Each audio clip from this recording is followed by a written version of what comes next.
Mobil-mobil impian kita atau setidaknya kebanyakan orang biasanya adalah mobil-mobil yang langka ataupun mewah, yang berarti harga mobil-mobil tersebut sangatlah mahal. Mengingat pendapatan rata-rata Indonesia yang sangat kecil sekali, untuk makan aja terkadang langsung habis, kayaknya hampir nggak mungkin untuk membeli mobil-mobil eksotis ataupun mobil-mobil langka ataupun JDM. Misalnya, jika pendapatan kalian di bawah 20 juta, kayaknya hampir mustahil untuk membeli mobil seperti Ferrari F40, Lamborghini, mobil-mobil legenda JDM seperti AL86, R32, atau apapun itu. Kenapa demikian? Ya, karena mobil-mobil tersebut saat ini harganya miliaran rupiah. Bayangin kalian butuh berapa lama untuk bisa mendapatkan mobil tersebut. Ya, yang pasti walaupun gaji kalian katakanlah 20 juta rupiah, kalian setidaknya membutuhkan waktu kurang lebih 5-8 tahun untuk mendapatkan mobil tersebut. Tapi dengan catatan, 20 jutanya harus bersih, tanpa dikurangin sedikit pun untuk makan. Kebayangkan betapa susahnya kita untuk mendapatkan mobil-mobil impian. Namun ada satu jawaban untuk membuat kalian memiliki mobil impian kalian tanpa harus berkorban menabung sampai selama itu. Buat kalian yang bergaji 20 juta, kalian bisa menabungkan uang kalian selama 10 bulan aja. Kalian bisa mendapatkan mobil impian. Ya, walaupun itu bukan mobil aslinya, tapi setidaknya tampilannya mirip banget dengan mobil impian kalian. Mobil apa itu? Ya, tentu aja Kit Car.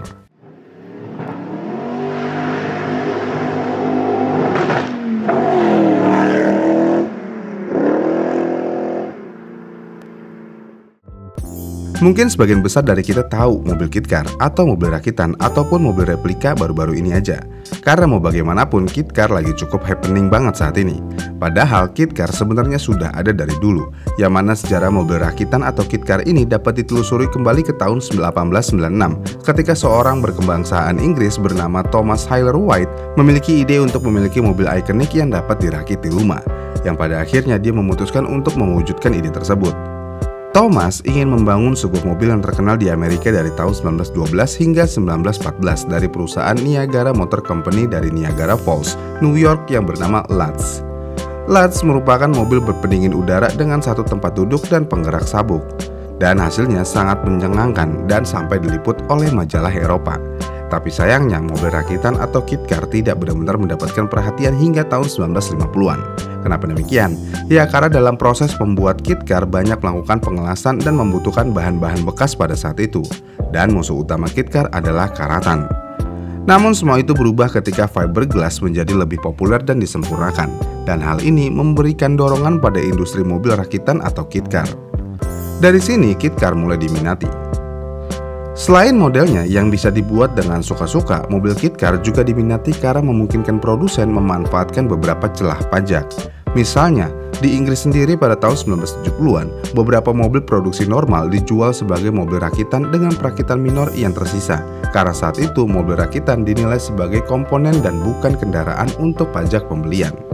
Dan pada tahun 1970-an, dominasi sasis VW Beetles di dunia mobil rakitan menjadi jelas. Ini bisa terjadi karena bodi lama Beetles dapat dengan mudah dilepas dari sasis, meninggalkan sebagian besar perangkat keras dan komponen tetap di tempatnya, yang mana pada akhirnya banyak mobil dibangun di atas sasis Beetles. Kemudian seiring berjalannya waktu, mobil rakitan atau Kit Car bergeser dari desain asli yang bisa kita lihat pada tahun 70-an. Kit Car menjadi replika mobil eksotis dengan biaya rendah. Dengan pengerjaan yang baik, mobil-mobil ini bisa memiliki tampilan yang sangat mirip dengan aslinya, tetapi sebagian besar terbuat dari fiberglass. Untuk membuat Kit Car membutuhkan banyak keterampilan teknis yang diperlukan untuk meningkatkan kinerja mereka dan memberikan mereka tampilan yang otentik. Seringkali mobil rakitan penuh dengan suku cadang asli dari mobil dan pabrikan yang direplikasi seperti lampu, komponen interior, badge, dan lainnya. Kemudian selanjutnya, keuntungan lainnya selain harga yang dimiliki mobil rakitan dibandingkan aslinya adalah keandalan. Seringkali inspirasi untuk mahakarya ini adalah mobil eksotis yang terkenal rewel, yang mana kalau mobil eksotis rewel ataupun penyakitan berarti mobil tersebut membutuhkan banyak perawatan yang sangat mahal. Sedangkan dengan Kit Car, mesin yang dibangun bisa menggunakan mesin apa aja, dan tentunya builder bisa membuat Kit Car dengan mesin yang sangat reliable tentunya. Jadi masalah supercar rewel tentu tidak akan dialami oleh Kit Car ini. Satu-satunya masalah yang ada di Kit Car adalah waktu. Jika harga sudah terjangkau, mobil sudah reliable dan desain sudah mumpuni, waktu adalah masalah terbesar di sini. Jika kalian orang yang gak sabaran dan ingin buru-buru, KitKar tidak cocok sama sekali dengan kalian. Karena setidaknya dibutuhkan waktu beberapa bulan atau mungkin tahun untuk membuat satu buah mahakarya KitKar yang sempurna. Jadi setelah kalian bersemangat dan melakukan pembuatan KitKar, semangat kalian harus kalian redam selama beberapa waktu sebelum menikmati mahakarya tersebut. Namun untuk sebagian orang, proses menunggu ini adalah hal yang cukup menyenangkan. Karena untuk sebagian besar orang, menunggu sebuah mobil dimodifikasi adalah perjalanan yang memang seharusnya dialami oleh pecinta mobil. Ya gitulah kurang lebih. Oh iya, selain waktu, kelemahan KitKar lainnya adalah suara.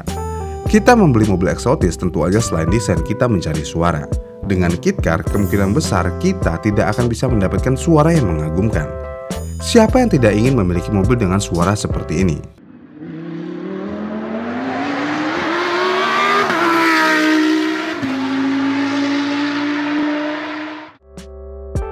Ya, hampir semua orang ingin menggunakan mobil dengan suara seperti itu.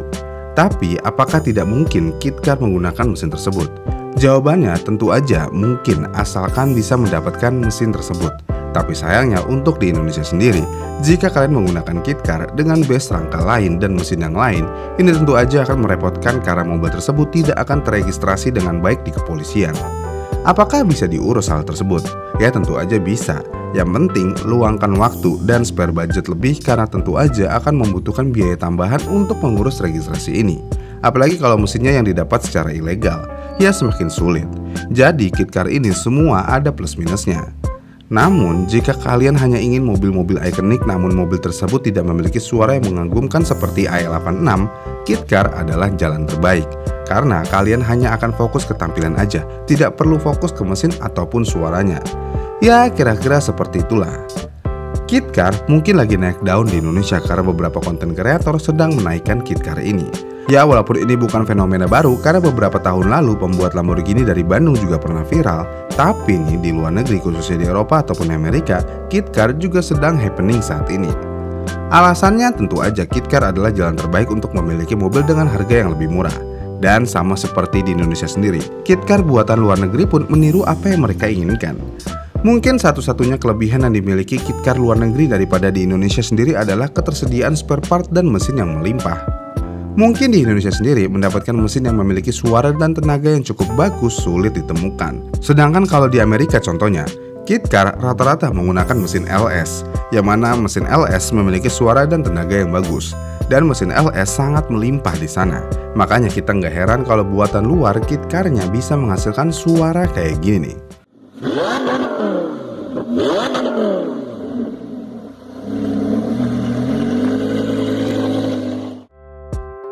Gimana nih menurut kalian tentang KitKar ini?